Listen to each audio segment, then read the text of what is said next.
Hey everybody, and welcome back to Lindsey's Little Library. So I'm here today because I'm unbelievably excited for this readathon. I have been, ever since I really kind of started on BookTube, first of all, I fell in love with readathons. I think it really helps push me to read more than I typically would, and I have been waiting for an historical fiction themed readathon. Could I have put it together myself? Probably, but I like to join in the fun with other people, and I'm so excited that somebody is finally doing it. So Historathon is going to take place the entire month of February, and we have Amanda at the Curly Reader and then Sarah at Sarah's Nightstand. They are hosting it. I'll leave links below to all of those details. They have created a bingo board. There is a group read. It is a chocked full readathon, and the fact that it kind of goes over an entire month, I'm even more excited about. It's historical fiction, so yes, please.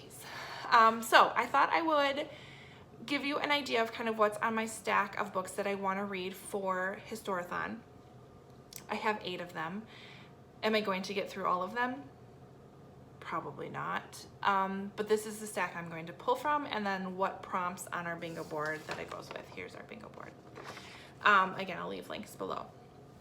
So your first prompt is a book with a male on the cover, and I'm totally copying Sarah, but I want to pick up The Lucky One, or We Were the Lucky Ones by Georgia Hunter. I talked about this book in this last book list Thursday about other booktubers' favorites. I've talked about this book in, I don't know, another video of books I'm going to read this year because I need to read this book. Too many people are telling me and yelling at me, why have I not read this book? So this is definitely going to stay at the top of my stack for February because I just need to get to it. I know that this takes place during World War II. I know it follows a family who is based on a family that is in real life, and how they survive the war. That's all I want to know. I don't need to know more. It's going to be fantastic. The next prompt is a book set before 1900. I thought I would have a harder time finding these books, and all of a sudden I had a whole stack of them. So I'm going to pick one that I have had on my backlist for a really long time that I just need to get to. So this is The Vengeance of Mothers by Jim Fergus. He wrote the book 1000 White Women, which I absolutely adored, and I read that years ago, like at least 10, if not more years ago. He wrote it in a journal style, and so this is also written in journal. This is the journals of Margaret Kelly and Molly McGill. I don't really need to know too many more.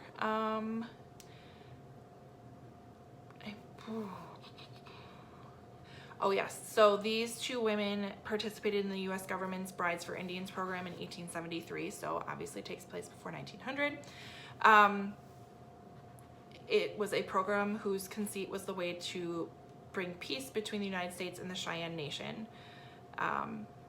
These brides were mostly fallen women, women in prison, prostitutes, and occasional adventurer, or the incarcerated in asylums. No one expected this program to work, and the brides themselves thought of it simply as a chance of freedom. But many of them fell in love with their Cheyenne spouses and had children with them and became Cheyenne themselves. And this explores what happens to the bond between wives and husbands, children and mothers when society sees them as unspeakable. So I'm excited for that one. Our next prompt is a book with dual timelines, and I'm gonna pick up Kate Morton, the Clockmakers Daughter. She is, like, I think the queen of dual timelines. I mean, oh, this woman. Oh, I thought it was gonna be a prettier cover. That's all right. So I don't know much about this one either. Summer of 1862, so it could qualify as the other one as well. A group of young artists led by a charismatic and talented Edward Radcliffe descend upon Birchwood Manor on the banks of the Upper Thames. Their plan to spend a secluded summer month in a haze of inspiration and creativity, but by the time their story is over, one woman has been shot dead while another has disappeared, and a priceless heirloom is missing, and Edward's life is in ruins.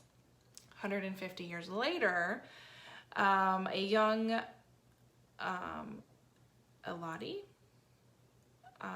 uncovers a leather satchel containing 2 seemingly unrelated items: a photograph of a beautiful woman in Victorian clothing and an artist's sketchbook containing the drawing of a twin-gabled house on the bend of the river, which is Birchwood Manor.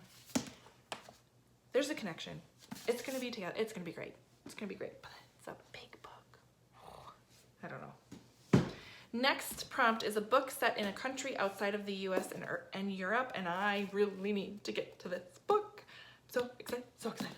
This is Codename Helene by Ariel Lawhon, who I love. Set in Paris in 1936. I don't need to know anything else. I mean, I'll tell you guys. So Nancy is a young journalist living in Paris when she falls in love with the wealthy French industrialist Henry. No sooner does Henry sweep Nancy off of her feet and convince her to become his bride than the Germans invade France and Nancy must take another name, a code name. Told in interviewing timelines organized around the 4 code names Nancy used during the war, this follows Nancy's transformation from journalist into one of the most powerful leaders in the French resistance. I'm so excited. Beyond excited. So this one's happening. The next one on the bingo board is the group read, which is Fountains of Silence by Rhoda Sepetys. So if you need the push, if you need motivation to read that book, join in with this group read. You will not be disappointed. I read that book at the end of December in like 2 days. And it's a big book. It was fabulous. It follows life in Spain after their civil war and kind of how they were still under this dictatorship, and yet they opened their borders to American tourists. And so it's fantastic. Read the book. My next prompt is a book with a child as a character, and I'm gonna pick up Brown Girl Dreaming by Jacqueline Woodson. This follows the life of a young African-American girl growing up in the 1960s and 70s, and it's told in verse, so should be able to get through this pretty quickly.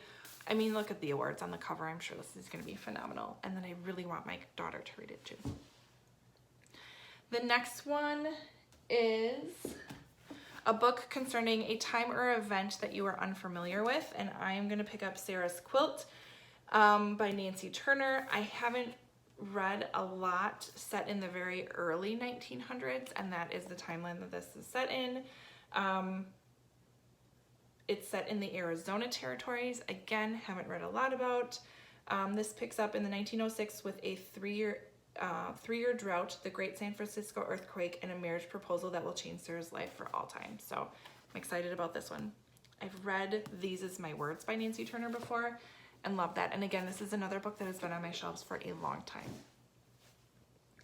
The next prompt is a book featuring a real historical person, and I'm gonna pick up The Secret Life of Josephine by Carolee Erickson. She wrote the book, The Hidden Diary of Marie Antoinette, and I thoroughly enjoyed it and loved that book. This one follows, Josephine is married to Napoleon Bonaparte. So, real historical person. Can't wait to see what it's about and how it goes. And then the final one is a book with a location in the title, and I am going to pick up The German Girl by Armando Lucas Correa. This was sent to me by Krista during our 12 Books of Christmas. So this is Berlin, 1939. Before everything changed, Hannah lived a charmed life, but now the streets of Berlin are draped in ominous flags, and Hannah is no longer welcome in the places she once considered a home. A glimmer of hope appears in the shape of the St. Louis, a transatlantic ocean liner promising Jews safe passage to Cuba, and we all know what happens with that. At first, the liner feels like a luxury, but as they travel, the circumstances of war change, and the ship that was to be their salvation seems likely to become their doom. Oh, it says dual timelines too. Oh, fabulous. So we have New York, 2014. On her 12th birthday, Anna Rosen receives a mysterious package from an unknown relative in Cuba, her great aunt Hannah. Its contents inspire Anna and her mother to travel to Havana to learn the truth about their family's mysterious and tragic past.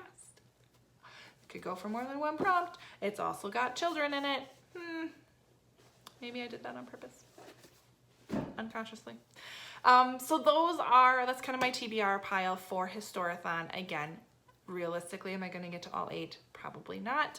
I still have some book club books in there that I'm going to have to pick up at some point that are not historical fictions. I know. But I'm going to pick off of this pile, and I have a few that I want definitely towards the top, and we'll kind of see where we go from there. So leave a comment below. Let me know, are you participating in Historathon? Are you going to read Fountains of Silence? All that fun stuff. Subscribe, like, comment, all that jazz. I'll leave comments, or I'll leave links below to the other videos for Sarah and Amanda as well. So Happy reading, good luck, and I'll see you next time. Bye.